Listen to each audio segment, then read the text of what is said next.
فرقے کے بہت بڑے امام ہیں، حکیم الامت بولے جاتے ہیں، انہوں نے بھی اس قسم کی خرافات اپنی اس کتاب میں لکھی ہیں۔ اعوذ باللہ۔ یہ دیکھیں ایک صفحہ 61 کے اوپر حصہ دوم، اعمال قرآنی حصہ دوم صفحہ 61 پر لکھتے ہیں کہ جو شخص کسی پوشیدہ چھپی ہوئے معاملات کو دریافت کرنا چاہے، جو آدمی کسی چھپی ہوئی چیز کو دریافت کرنا چاہے، مثلا حاملہ کے شکم میں کیا ہے، لڑکا ہے یا لڑکی ہے، اگر حاملہ عورت کے پیٹ کا حال معلوم کرنا چاہے، یا دفینہ کہاں ہے، یعنی کوئی چیز دفن کی ہوئی بھول گیا کہاں ہے، یا کوئی چیز دفن کر کے بھول گیا، اس کی جگہ نہیں معلوم ہے اس کو، یا غائب کب تک آئے گا، بھاگ گیا ہے کوئی شخص وہ کب تک حاضر ہوگا یہ نہیں معلوم ہے اس کو، یا مریض کب تک اچھا ہو جائے گا، تو کہتے ہیں وضو کر کے عطر لگائے اور دوشنبہ کے روز روزہ رکھے، پیر کے دن شنبہ، یک شنبہ، دو شنبہ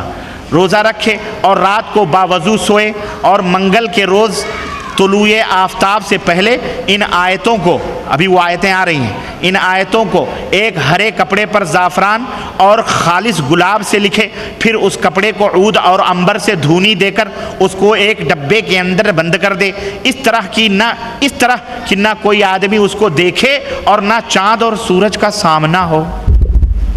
واللہ مجھے وہ سادھو سنت اور جوتشیوں اور نجومیوں کے یہ حالات ہیں، واللہ بتلا رہا۔ یہ کون ہے معلوم ہے؟ بہشتی زیور والے حضرت ہیں یہ۔ میں کیا کہوں، آپ ہی اپنی اداؤں پہ ذرا غور کریں، ہم اگر عرض کریں گے تو شکایت ہوگی۔ لوگ تو نام لینے کے اوپر بھی جرم کے کیٹیگری میں کھڑا کر دیتے ہیں کہ یہ نام لیتا ہے۔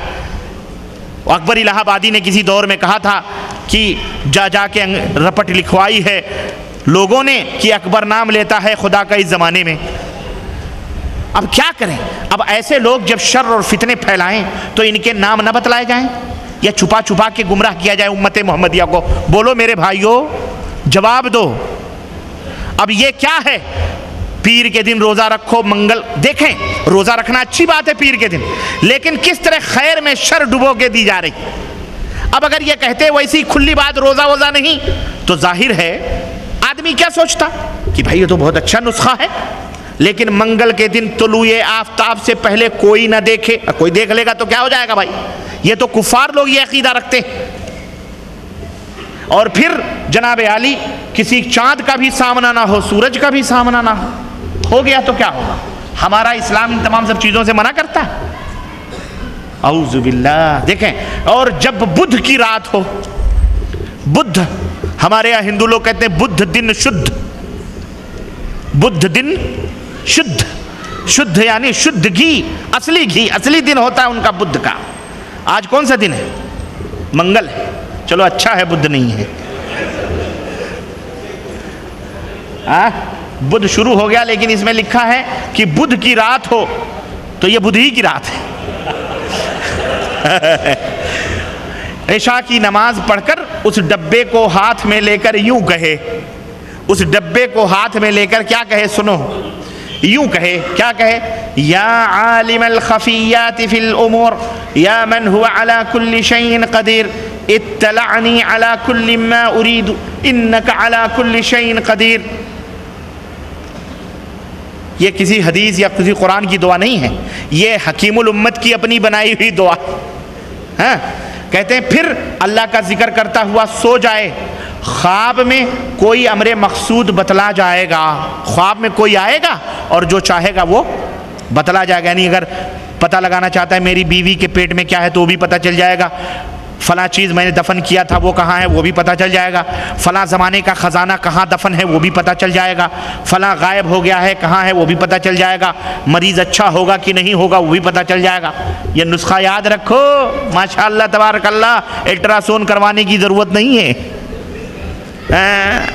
استغفر اللہ استغفر اللہ استغفر اللہ۔ کہتے ہیں اگر اس رات نظر نہ آئے تو جمعرات کو روزہ رکھ کر جمعے کی رات میں اسی طرح کرے، انشاءاللہ ضرور کوئی نہ کوئی خواب میں اس کو خبر کر دے گا۔ ہاں، انہی کے پجاری لوگ خبر کریں گے، اور کون کرے خبر کرے گا بھائی؟ اعوذ باللہ۔ ابھی یہ ایک تو اور خطرناک، یہ دیکھیں جناب علی کہتے ہیں، یہ تو میری ماؤں بہنوں سے معذرت کے ساتھ ہے، معذرت کے ساتھ کہتے ہیں وما محمد الا رسول قد خلت من قبلہ الرسل افئن مات او قتل انقلبتم علی اعقابکم، قرآن کریم ہے نا. کہتے ہیں کہ محمد صلی اللہ علیہ وسلم، ترجمہ، تیرے رسول پاک ہیں، خدا تو نہیں، آپ سے پہلے اور بھی بہت رسول گزر چکے ہیں، سو اگر آپ کا انتقال ہو جائے یا آپ شہید ہو جائیں تو کیا تم لوگ جہاد یا اسلام سے ایسے پھر جاؤ گے؟ کہتے ہیں اس آیت کریمہ کی خاصیت کیا ہے؟ سنو، یہ نقطہ ہے، سنو. کہتے ہیں اگر کسی عورت کا خون جاری ہو جائے تو اس آیت کریمہ کو 3 پرچوں پر لکھے، 3 پرچوں پر عمل نہیں کرنا. واللہ بتلا رہا ہوں، عمل نہیں کرنا، عمل نہیں کرنا. سنو، 3 پرچوں پر لکھے، ایک پرچہ اس کے اگلے دامن میں باندھ دے، اگلے دامن میں، اور دوسرا پرچہ اس کے پچھلے دامن میں باندھ دے، اور تیسرا پرچہ زیر ناف باندھ دے. اعوذ باللہ. زیر مانے نیچے، ناف سمجھتے ہیں، جو نہ سمجھے وہ میں سمجھوں گا، وہ کچھ نہیں سمجھتا ہے. حکیم صاحب قرآن کریم کی آیت کریمہ کو کہاں بدھوا رہے ہیں؟ بولو، ناف کے، اسے کثرت خون ہے، اس کے خون آ رہے ہیں. یہ کیا ہے؟ یہ اسلام ہے؟ بولو مسلمانوں، یہ قرآن کی توہین نہیں ہے. زبان کھولو، زبان، ڈرو مت. ڈرو گے تو ایسے کچلے، ایسے ذلیل، ایسے پستے رہو گے، اور حق بولو گے تو انشاءاللہ حق والوں کے ساتھ ہوگے. یا ایھا الذین آمنوا اتقوا اللہ کونوا مع الصادقین. اے ایمان والو، اللہ سے ڈرو اور سچوں کے ساتھ اٹھو بیٹھو. مکار عیاروں کے ساتھ اٹھنا بیٹھنا تمہارے لیے حرام ہے، جائز نہیں. ایک نہیں، سینکڑوں. اور قرآن کی بات آئی ہے، یہ بھی حکیم الامت اشرف علی صاحب تھانوی کی کتاب ہے اصلاحی نصاب. سنو، کہتے ہیں نا تعویذ گنڈے پلیتے. یہ دیکھو جناب علی، نالین مبارک، یہ نالین مبارک کی تصویر ہے. حضرت فرماتے ہیں یہ نالین مبارک کیا کریں؟ اس نالین مبارک کو کہتے ہیں حکیم الامت نے تلقین کی ہے. کہاں ہے بھیا وہ؟ اس نالین مبارک کو کہتے ہیں بہتر یہ ہے کہ آخر شب میں، رات کے آخری حصے میں اٹھ کر وضو کر کے تہجد میں جس قدر ہو نماز پڑھ لے. نماز روزہ ہے، کوئی بات نہیں، آگے پیچھے سب لگا رہتا ہے، بیچ میں گھوٹالا ہوتا ہے. مال گھوٹالے کا کہاں آتا ہے معلوم ہے؟ ہمارے یہاں کی کمپنیاں، ہندوستان ہو یا پاکستان ہو، باہر ممالک سے جو فوڈ یا جو کھانے سپلائی کرتی ہیں، اللہ من رحم اللہ، پہلے بہترین مال سپلائی کر دیتے ہیں. جب جان جاتے ہیں کہ بندہ بن چکا ہے اپنا، تو گھوٹالے کا مال شروع ہو جاتا ہے، گھوٹالے کا مال، ڈپلیکیٹ کا. سنو، وہی مال ہے. کہتے ہیں کہ تہجد جس قدر ہو پڑھ لے، اس کے بعد 11 بار درود شریف پڑھے. 11ویں والا 11 بار درود شریف پڑھے، 11 بار کلمہ طیبہ پڑھے، 11 بار استغفار پڑھے. چلو گنتی کا کوئی مطلب نہیں ہے، لیکن کم از کم یہ اچھی چیزیں ہیں، کلمہ پڑھنا، نماز پڑھنا، کوئی بات نہیں. اب آگے کیا بتلا رہے ہیں حکیم الامت؟ کہہ رہے ہیں کہ اس نقشے کو، کون سے نقشے کو؟ یہ نقشہ کرے غیر گر بت کی پوجا تو کافر. اگر غیر بت بنا کر اپنے بزرگوں، اپنے دیوی سنتوں کا مورتی بنا کر پوجے تو وہ کافر ہے. مگر مومنوں پر کشادہ ہیں راہیں، عبادت کریں شوق سے جس کی چاہیں. یہ دیکھو، یہ نالین مصطفیٰ ہے. اور یہی نہیں بلکہ اور میں آپ کو بتاؤں، یہ نالین مصطفیٰ ہمارے ہرے ہرے پگڑی والے بیچارے کراچی شریف کے جناب الیاس قادری، وہ بھی بنائے ہوئے نا طوطے شاہ. ہاں، یہ بھی نالین مصطفیٰ ہے. جو سر پہ رکھنے کو مل جائے نالے پاک حضور تو فخر سے کہیں گے کہ تاجدار ہم بھی ہیں. مدینہ مدینہ مدینہ مدینہ مدینہ مدینہ مدینہ مدینہ مدینہ مدینہ، چاروں طرف مدینہ، یہ مدینے کے دشمن.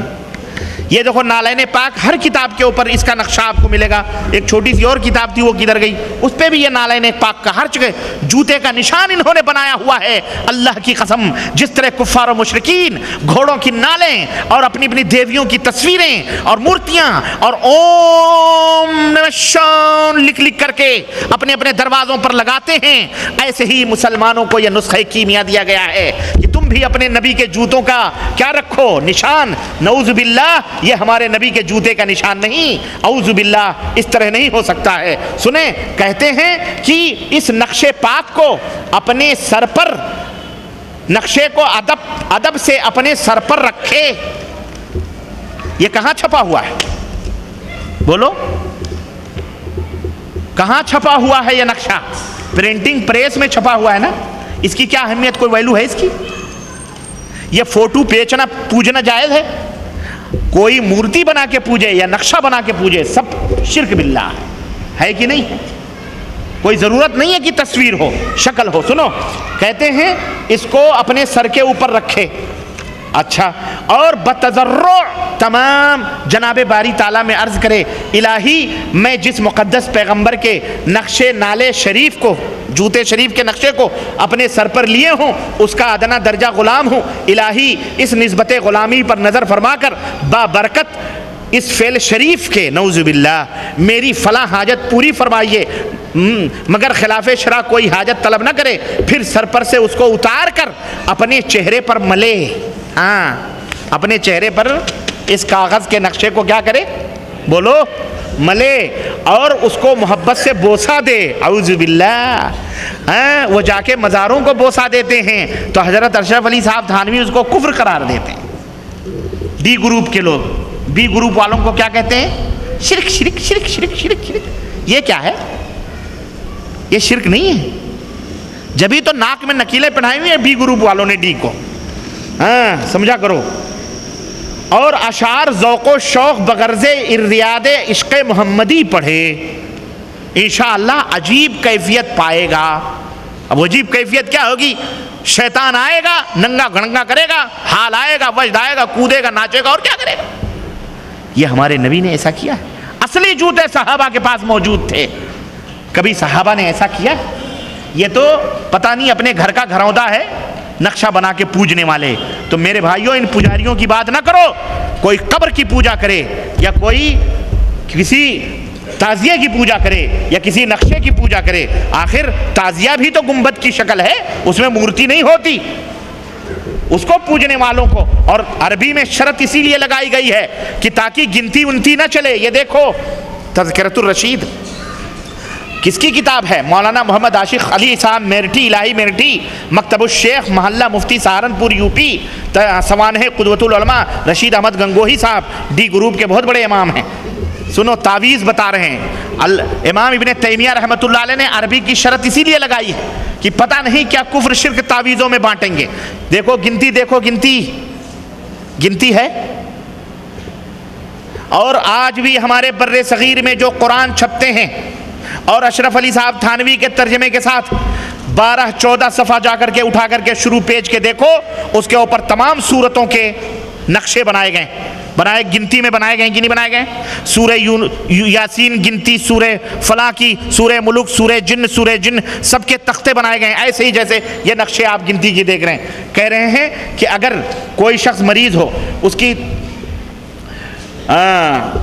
کہتے ہیں، یہاں سے پڑھو نا، آصف زدہ کے لیے آپ نے ارشاد فرمایا کہ اسمائے اصحاب کہف کے نام کاغذ پر لکھ کر جس مکان میں مریض یا مریضہ دیواروں پر جگہ جگہ چسپاں کر دیے جائیں، اور 20 کا نقش مندرجہ ذیل کاغذ پر لکھ کر مریض کو دکھایا جائے۔ یہ 20 کا نقشہ ہے، 4 2 6 8، اور دکھایا جائے، وہ دیکھنے سے گھبرائے اور انکار کرے گا۔